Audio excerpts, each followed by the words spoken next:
Ayan, isang mainit na issue at isang mainit na kaganapan. Pumapasok kayo ng alanganin. Hindi na pwedeng muro investigations lang. Sa nangyaring national rally, no? Mr. President, baka susundod ka sa dinaanan ng tatay mo.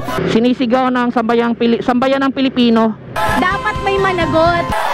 Diyan ako takot. Ayaw ko mangyari sa iyo yan.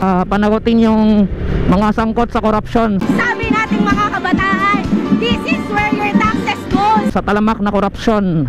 Maburo lang, ako namang nagmamakaawa. Medyo naging tensyonado yung naging rally, no? Minumulto ang pera ng taong bayan. Especially doon sa Luzon, sa Manila. Kasi it will divide the nation. Talagang magagalit ang sambayang Pilipino. At magdugo itong panahon na ito. Sa laki ba naman ng kinurap na mga dambuhalang buhaya. Pag pinilit mo ito, lalabas ka ng Malacanang. Walang mapapanagot dahil sa sistema, sa bulok na sistema ng Pilipinas. Kagaya noong panahon na pinalayas. Ewan ko, kailan pa ba magiging maganda yung sistema ng Pilipinas. Ang lalaki ng mga kinukurap na pera, binubulsa, tapos parang wala lang. Alam ninyo, kung hindi na talaga ito mapigilan, yung nasanay na, hindi sila napapanagot. nandyan ang military pati polis, makinig kayo. Dahil din yan sa administrasyon na kinagisnan ng mga buhayang ito. Pag-aralan ninyo kung ano yung pinapakain nila sa taong bayan. Kaya hindi napapanagot agad. At pagka nakita ninyo kung ano ang mali, you correct it. Grabe talaga yung corruption, no, sa DPWH. Wala nang pagbabago noon pa man yan hanggang ngayon. Mas malala lang ngayon.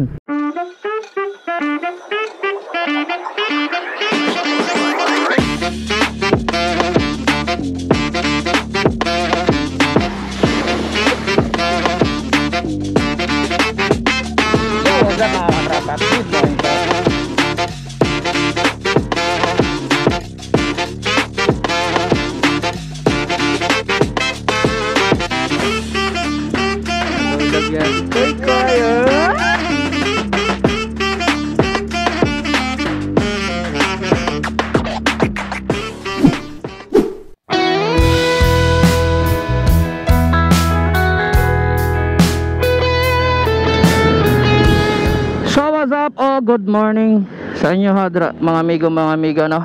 So andito ako sa La Pilipina High School, kung saan ay hinatid ko po yung aking kapatid sa kanyang school. At dito tayo sa may kanto sa La Pilipina. So dito na side is papuntang New Corilla Street doon. Saka ayan, dito is papuntang Tagum City. Ayan, ito po yung sa elementary ng La Pilipina. Doon sa likod na bahagi is para sa mga high school. So doon ako sa likod. Umikot lang ako kasi bawal mag counter doon eh. One way lang po doon sa dyan, no, sa may kanto. Hindi ka po pwedeng papasok dyan.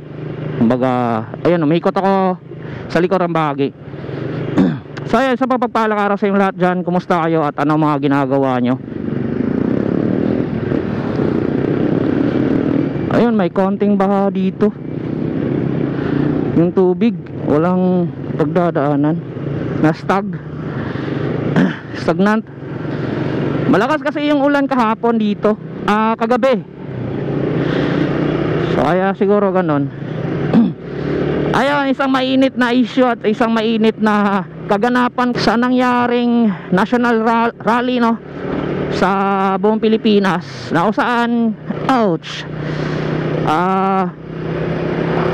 sinisigaw ng sambayan ng Pilipino na mag-resign si BBM at saka panagutin yung mga sangkot sa korupsyon, sa talamak na korupsyon.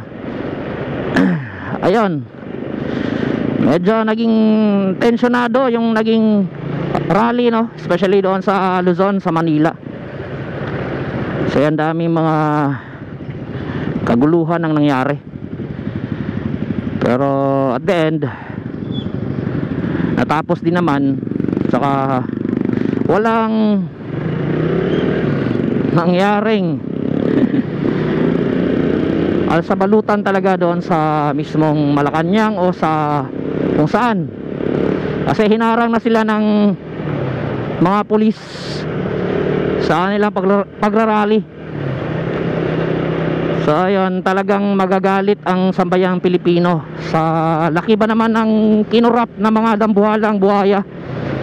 So the sad thing kasi dito sa Pilipinas, ang mga opisyal, malalaking opisyal, na kapag sila yung nangurap ay talagang masasabi mong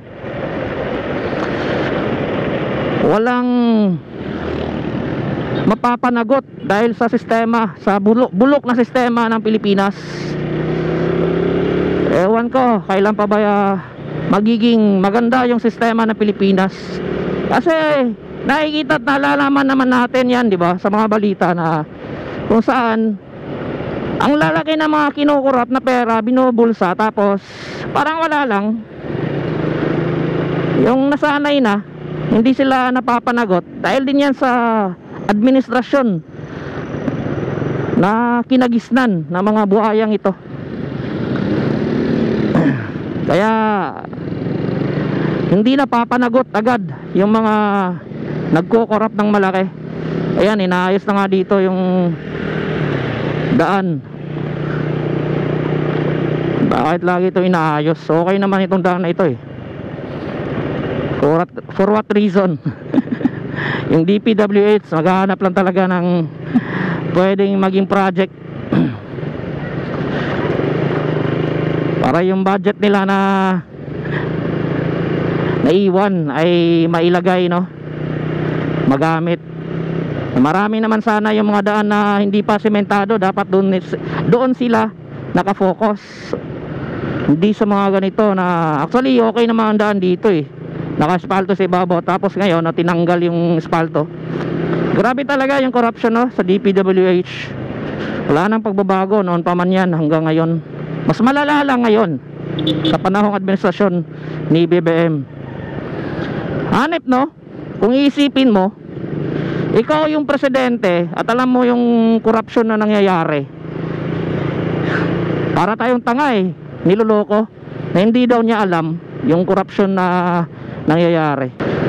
Di ba? So kung ikaw ay presidente, nagawa nga niya sa dating presidente si Duterte na ipahuli agad sa wala namang basihan, na walang magandang basihan para hulihin siya at ipadala sa ICC. Direktibang ano yun eh, pag-uutos. So agad hinuli. Eh paano yung mga ganyang mga dambuhalang buhaya? Bakit hindi niya ipapahuli agad? Eh meron namang ebidensya at meron namang mga witness na talagang talamak yung corruption. Saka yung mga kontraktor na gano'n na, nagsisikantahan na, di ba? Eh hinuhold pa at ginagawa pa yung mga proceeding na ano ba, pinapatagal. Nandiyan na yan eh, alam nyo na yung corruption ay malala na talaga, di ba? So ikaw yung presidente, dapat hinold mo na yon, pinadakip at pinaimbestigahan. Hindi na siya dapat umalis o kung ano pa man. Eh ayun, si Saldico nagsakit-sakitan agad. Ayun, meron talaga yung sakit na gano'n, ganun yan, operation. Na ayun, andun sa US, sabi nagpapagamot daw sa ano, sa may sakit. Eh, ba't ngayon pa yan lumabas na nagsibutuhan na yung mga corruption na ginawa nila, di ba? Si Romualdez, eh bakit hindi niya ipahuli agad, di ba? Nagawa nga niya sa dating presidente. Walang utang na loob.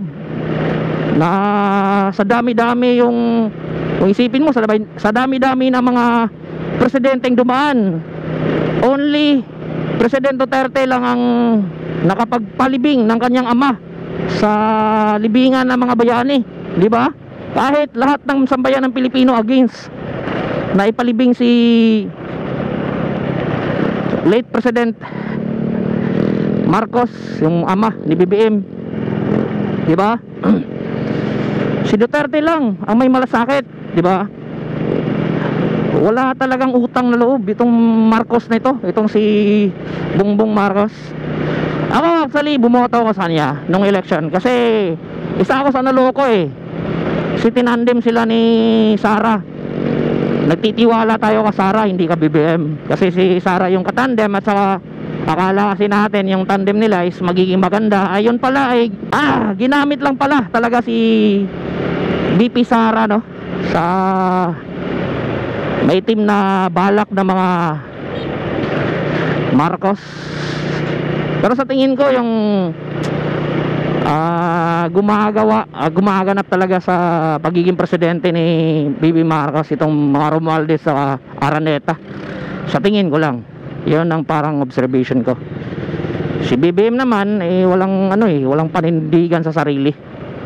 Siya yung presidente, dapat siya masunod. O baka nga naman talaga kasabwat at siya ang pinuno ng korupsyon, di ba? Ay nako, sandamakmak na talagang korupsyon. Isipin mo kung totoo yung sinabi ng ibang mga mambabatas na kung saan ay kung isa-sum up mo yung naging korupsyon ay aabot ng trilyon, bayad na sana yung bayad na sana yung utang ng Pilipinas, di ba? O nabayaran na talaga yung malaking porsyon ng utang ng Pilipinas kung magkaganon. Yun nga di ba? Kung sana yung kinurap na lang ay ginawa sa tamang proyekto at hindi binulsa, ang dami sanang nakinabang. Just for example, yung flood control, di ba? Napaka-importante yung flood control, especially sa Manila. Binabaha sa parang walang nangyari talagang mga flood control. Kinurap Siyempre bakit traffic? Dito nga pala tayo dumaan sa may New City Hall. So hindi na ako dumaan doon sa may sentro ng Tagum. So kahit sino man siguro mga Pilipino manggigit-git sa laki ng korupsyon na nangyari, di ba? So langanin tayo mag-overtake. Yan, goods, pwede. Yan, pasok. Di ba? Kung isipin mo, ang dami sanang nakinabang kung ginawa ng tama sa hindi binulsa yung buwis ng tao. Kung ikaw siguro nagtatrabaho ng halos patayan para lang kumita, saka yung buwis na kinakaltas sa'yo malalaman mo lang talaga na binubulsa lang ng mga dambuhalang buhaya, di ba? Kung isipin mo din yung sa Manila o sa Luzon, di ba? Sila kapwa-hayahay na natutulog sa mga luxury na kagamitan, bahay at kung ano-ano pa, nagaling lamang sa buwis ng tao na binulsa nila. Yung mga tao naghahanap buhay, nagnenegosyo, nagtatrabaho ng maayos, lumalaban ng patas, tapos kinakaltasan ng buwis, ay lubog sa baha, hindi makatulog dahil sa kapag umuulan ng malakas o binabagyo ay lubog sa baha.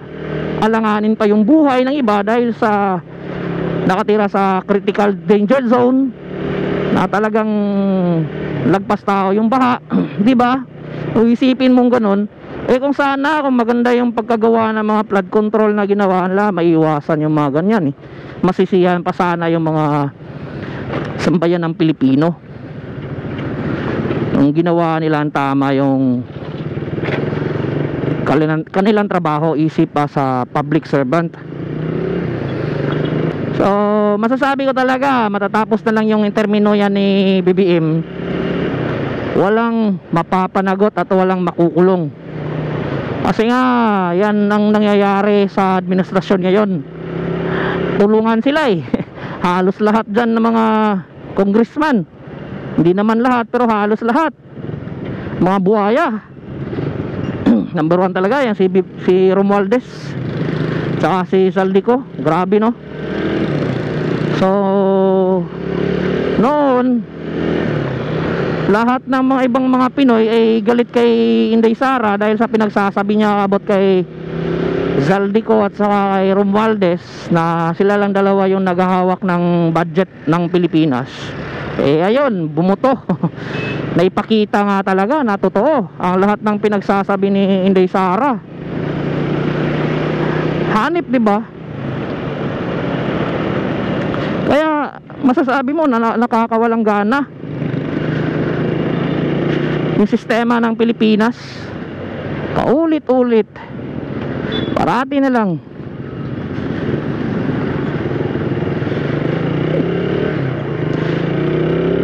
Yung naging rally, sa tingin ko parang useless lang eh.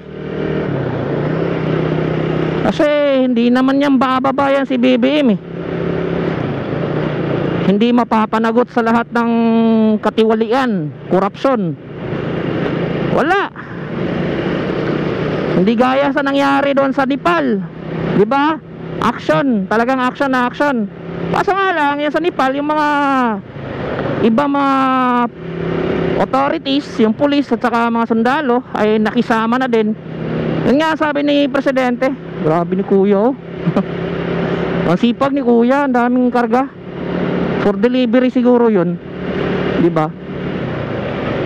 Kasi gaya ng sabi ni Tatay Digong, na mangyayari ang pagbaba kung lahat ng mga PNP, authority, sundalo o AFP sa kapulisan ay sasama sa rally, makikiisa, ay talagang walang magagawa yan si BBM. Kaso nga lang, ayun, dahil sa pera, dahil sa manipula ng mga bagay-bagay sa pera ang pamamagitan, ay ayun, hindi pumanig yung mga pulisya at saka yung AFP o yung mga sundalo. Kung nakisali sila, automatically may pag-asang mapapababa sa posisyon yang si BBM, di ba?